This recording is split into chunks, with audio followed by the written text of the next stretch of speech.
આકાશવાણી ભુજ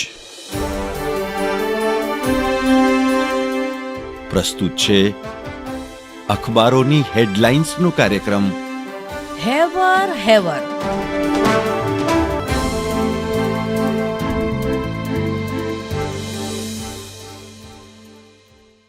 કેમ રે કહીએ ચંદ્ર આ વાતડી, તુજથી ભલી છે તારી ચાંદની. તમે છો રૂડા રૂડા મારા રામજી, પણ એથીએ રૂડા તમારા નામજી. તમથી ભલી ચરણ રજ રામજી. હેવર હેવર ટીમ તરફથી સર્વે શ્રોતા મિત્રોને રામનવમીના તહેવારની ખૂબ ખૂબ શુભેચ્છાઓ. હું રચના ઉપાધ્યાય. દિવ્ય ભાસ્કરના પહેલા પાને સમાચાર છે. ગુજરાતીઓને ધંધા સાથે હવે નોકરીમાં પણ રસ. યુપીએસસીમાં રાજ્યના ઇતિહાસમાં પહેલીવાર 25 ગુજરાતી ઉત્તીર્ણ. દેશમાં ટોપ 20માં 13 બીટેક. યુપીએસસી પાસ કરનાર 1016 ઉમેદવારોમાં 352 મહિલા. વર્ષ 2022 કરતાં 32 વધારે. લખનૌનો આદિત્ય શ્રીવાસ્તવ દેશભરમાં ટોપર. ટોપ 5માં આઈઆઈટીએન્સ. દિવ્ય ભાસ્કરના પહેલા પાને બીજા એક સમાચાર છે કે કમાન્ડર શંકર સહિત 29 નક્સલી ફૂંકી માર્યા. લોકસભાની ચૂંટણી માટેના મતદાન પહેલા છત્તીસગઢમાં સુરક્ષા દળોનું સૌથી મોટું ઓપરેશન. 8 લાખનું ઇનામ ધરાવતા 2 ખૂંખાર નક્સલીઓ પણ ઠાર. અથડામણમાં ઘાયલ જવાનોને એરલિફ્ટ કરવામાં આવ્યા. ખાખરાની સિઝનમાં નક્સલીઓ પૈસા વસૂલવા આવે છે. નક્સલીઓ પાસેથી AK-47 LMG મળી આવ્યા. હું ચિત્રા ચૌધરી. ગુજરાત સમાચારની કચ્છ આવૃત્તિમાં સમાચાર છે. ભુજના તળાવો જીવંત હોત તો જળ સંકટ ન સર્જાત. તળાવોની નોંધણી કરી ગેજેટ બહાર પાડો. ભાવિ પેઢી માટે ભુજના તળાવો બચાવવા અનિવાર્ય. જે તળાવો ડેવલપમેન્ટ પ્રોગ્રામમાં છે એ તળાવો રેવન્યુ રેકોર્ડમાં નોંધાયેલા નથી. પરિણામે આવા તળાવોનું અસ્તિત્વ અતિક્રમણ થવાથી જોખમમાં. ગુજરાત સમાચારના અંદરના પાને વધુ એક સમાચારમાં સોના ચાંદીની ટેરિફ વેલ્યુમાં નોંધપાત્ર વધારો. અમદાવાદ સોનામાં ₹75,500નો નવો વિક્રમ. રૂપિયા સામે ડોલર ઉછળીને 83.53ની નવી ઊંચી સપાટીએ. ક્રૂડ તેલના ભાવ મક્કમ. અમદાવાદ ચાંદી ₹1,000 ઉછળીને ₹84,000 પહોંચી. હું મનોજ સોની. કચ્છ મિત્રની હેડલાઇન આપને હું વાંચીને સંભળાવું તો યુપીએસસીમાં આદિત્ય ઝળહળ્યો. મૂળ ઘડુલીના ચંદ્રેશ સાંખલા સનદી પરીક્ષામાં ફરી સફળ. ઉત્તર પ્રદેશનો આદિત્ય શ્રીવાસ્તવ દેશમાં પહેલા ક્રમે. પ્રથમ વાર ગુજરાતના 25 ઉમેદવાર થયા સફળ.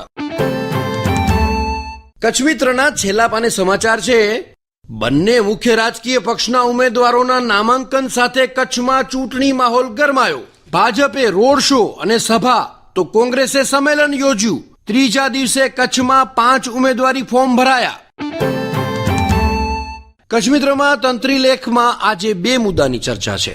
ઈરાન અને ઇઝરાયલ વચ્ચેની તંગદિલીથી વિશ્વયુદ્ધની ભીતિ અને કાશ્મીર ચૂંટણીની ગેરંટી. હું કેવિન સોની. સંદેશના છેલ્લા પાને સમાચાર છે. સલમાન ખાનના ઘર પર ફાયરિંગ કરનાર શૂટર્સ માતાના મળથી ઝડપાયા. આરોપીઓનું લોકેશન ટ્રેસ થયા બાદ સોમવાર બપોરથી શરૂ થયેલી કાર્યવાહીમાં મધરાત બાદ પોલીસને મળી મોટી સફળતા. પશ્ચિમ કચ્છ અને મુંબઈ ક્રાઇમ બ્રાન્ચના સિક્રેટ ઓપરેશનમાં લોરેન્સ બિશ્નોઈ ગેંગના 2 સાગરીતોની ધરપકડ કરાઈ. સંદેશના અંદરના પાને સ્પોર્ટ્સના સમાચાર છે. જોસ બટલરે કોલકાતાનો વિજય છીનવ્યો. નરેનની સદી એળે ગઈ. રાજસ્થાન જીત્યું. કોલકાતા 6 વિકેટે 223 રન. નરેન 109. રાજસ્થાન 8 વિકેટે 224 રન. બટલર 107 અર્ણમ. સદી નોંધાવનાર સુનિલ કોલકાતાનો ત્રીજો ખેલાડી બન્યો.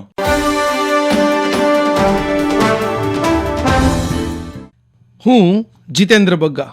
mint.comનો અહેવાલ. માહી માર રહા હૈ. ગયા રવિવારે મુંબઈ ઇન્ડિયન્સ સામે ધોનીએ સિક્સરની હેટ્રિક મારીને પોતાની વિસ્ફોટક સ્ટાઇલ બતાવી ક્રિકેટ પ્રેમીઓના દિલ જીત્યા. ધોનીની આ ધુઆંધાર ઇનિંગની અસર આનંદ મહિન્દ્રા પર. આનંદ મહિન્દ્રા એમની શાર્પ વિટ અને ટ્વીટ માટે જાણીતા છે. મહિન્દ્રા એન્ડ મહિન્દ્રાના ચેરમેન અને સીઈઓ આનંદ મહિન્દ્રાએ ચેન્નઈ સુપર કિંગ્સના ભૂતપૂર્વ કેપ્ટન અને અનુભવી બેટ્સમેન MS ધોનીની મુંબઈ ઇન્ડિયન્સ સામેની ધમાકેદાર ઇનિંગ્સ માટે પ્રશંસા કરી છે. આનંદ મહિન્દ્રાએ તેનું નામ CSKના બેટ્સમેન માહી સાથે જોડતી ટિપ્પણી કરી. ધોનીના વખાણ કરતા તેનું નામ પણ ઉમેર્યું હતું. તેણે લખ્યું, આજે હું આભારી છું કે મારું નામ મહિન્દ્રા છે. 42 વર્ષના ધોનીએ ફરી એકવાર સાબિત કર્યું કે માહી જ છે. ફક્ત ક્રિકેટ પ્રેમીઓ નહીં, ક્રિકેટમાં રસ ન ધરાવતા લોકોના દિલમાં ધોનીની જગ્યા તો ખાસ જ છે.